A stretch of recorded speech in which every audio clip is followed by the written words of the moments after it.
what's happening today is that we're raising children in the middle of a mental health crisis. And you have to sort of think about everyone's mental energy as being finite.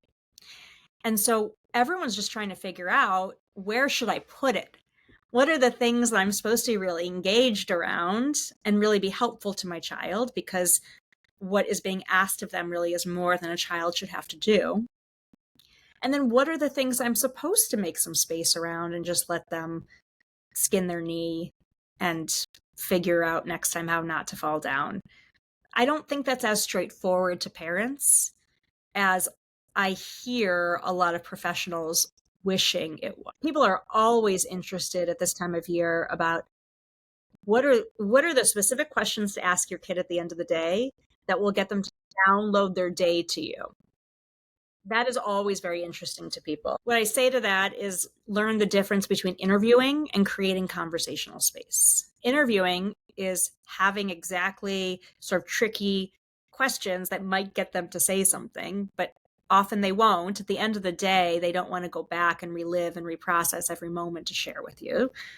But creating conversational space sometimes is more statements than questions. Like, I'd love to hear about your day. I'm just so curious about how your classes went, anything you want to share. Sharing about your own day. So you're creating the space, you're teaching them that this is sort of what we do. So just telling them some things about your day, asking questions about things that they may have already brought up to you. Maybe they said, I'm a little nervous about having a friend in my class this year. Bringing that up again and saying, like, how are you feeling about that? Do you feel like that's going well? And then if and when you get pushback, being gracious about that instead of being like, oh, so you don't want to talk to me, or racking your brain and trying to think of a different way to ask it, or in any way sending the message that what the child did by saying, I'm not really in the mood, however they said it, is wrong.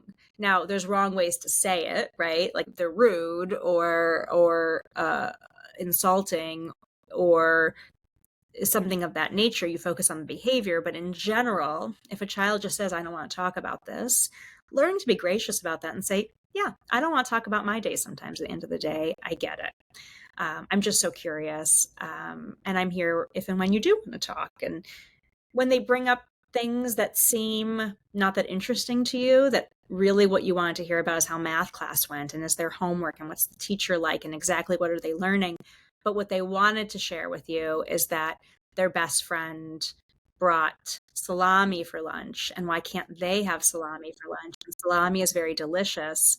Instead of that, treating that conversation like it's annoying or boring, again, focusing on creating conversational space, whatever it is, engaging in that conversation. Well, maybe you can do it once in a while. You're right. Salami is delicious. I get it. What else did your friend bring? Why don't we talk some more about that? We can plan our lunches together. How does that sound? Right? Just sort of engaging in an organic way opens up that space more and more for your child to walk into with the big, the interesting, the curious that you're really waiting for.